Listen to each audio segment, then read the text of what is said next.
আসসালামু আলাইকুম।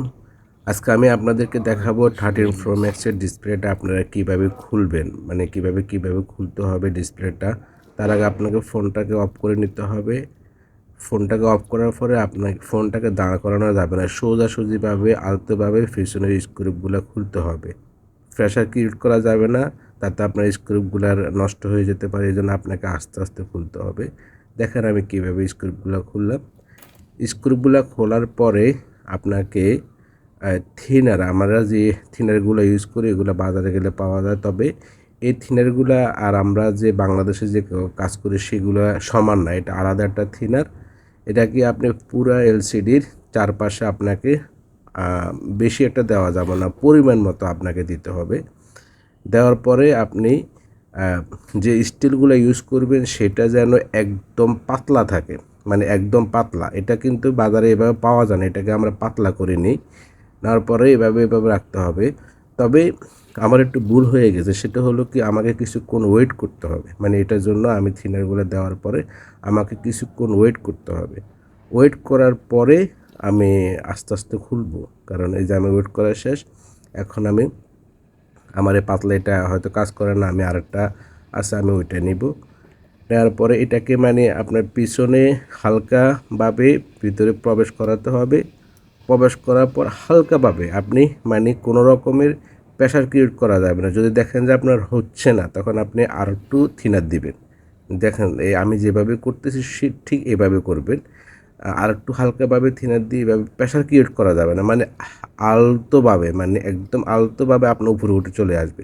যদি আপনার থিনারগুলা ভালো হয়, এটা হলো আপনার অন্য মানে এলসিডি খোলার জন্য এই থিনারগুলো সবচেয়ে বেস্ট। তো আমি আর একটু দিব থিনার। দেওয়ার পরে আমি দেখেন একদম খুব সহজভাবে এলসিডিটা উঠে যাবে, কারণ চারপাশে কিন্তু আমার থিনার দেওয়া শেষ। চারপাশের ভিতরে যে ইয়েগুলো আছে ওগুলো অলরেডি ব্যানিশ হয়ে গেছে। এখন আমি এটাকে আলতোভাবে দেখেন আমার কিন্তু দেখেন আলতোভাবে আমি কিন্তু উপরে উঠে গেছি একদম ইজি।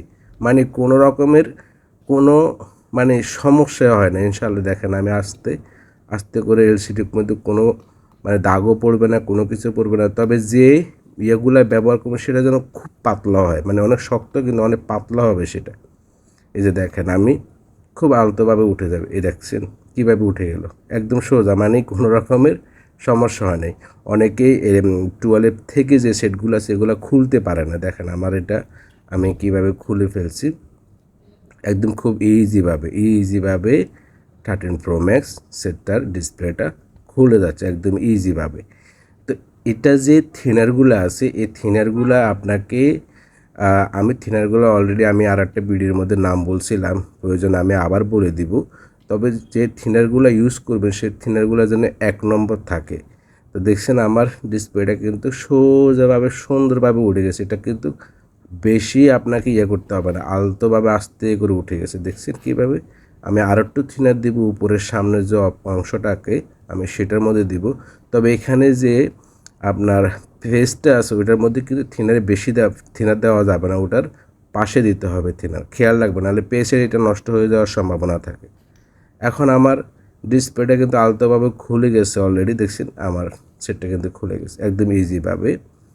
তো এই সেটটা ওনার পানিতে পড়ছিল, ওনার সেটটা অন হয় কিন্তু ওনার ভলিউমের কাজ করে না, আর সেজন্য আমি ভলিউমটা ঠিক করব। তো আমি শুধু এখন আপনাদেরকে দেখালাম সেটটা কিভাবে খুলতে হয়।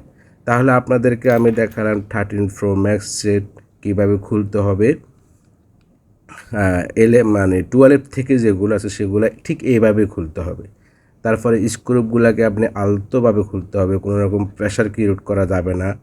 মানে ফোনের যে কোনো ফোনের আইফোনের কোনো রকমের স্ক্রুপের মধ্যে প্রেশার ক্রিয়েট করা যাবে না, আপনাকে আস্তেভাবে খুলতে হবে। তারপরে আমি এই টেস্টটা করার পরে আপনাকে ব্যাটারিটার কানেক্টর রিমুভ করতে হবে। সর্বপ্রথম যে কোনো সেটের আপনি খোলার পরে ব্যাটারি কানেক্টর রিমুভ করবেন সর্বপ্রথম, একদম সর্বপ্রথম খুব খেয়াল রাখবেন। সর্বপ্রথম ব্যাটারি কানেক্টর রিমুভ করবেন, তারপরে আপনি বাকি যেগুলো আছে যেমন এলসিডি কানেক্টর, স্পিকার কানেক্টর, এগুলো আপনি রিমুভ করে আস্তে করে খুলে ফেলবেন। তবে স্ক্রু খোলার সময় খেয়াল রাখবেন প্রেশার ক্রিয়েট করা যাবে না, আলতোভাবে খুলতে হবে। আমি কি সুন্দরভাবে সেটটা খুলে ফেললাম ইজিভাবে, একদম খুব ইজিভাবে আপনাদেরকে দেখালাম। ভিডিওটা কেমন লাগছে অবশ্যই জানাবেন। সালামু আলাইকুম।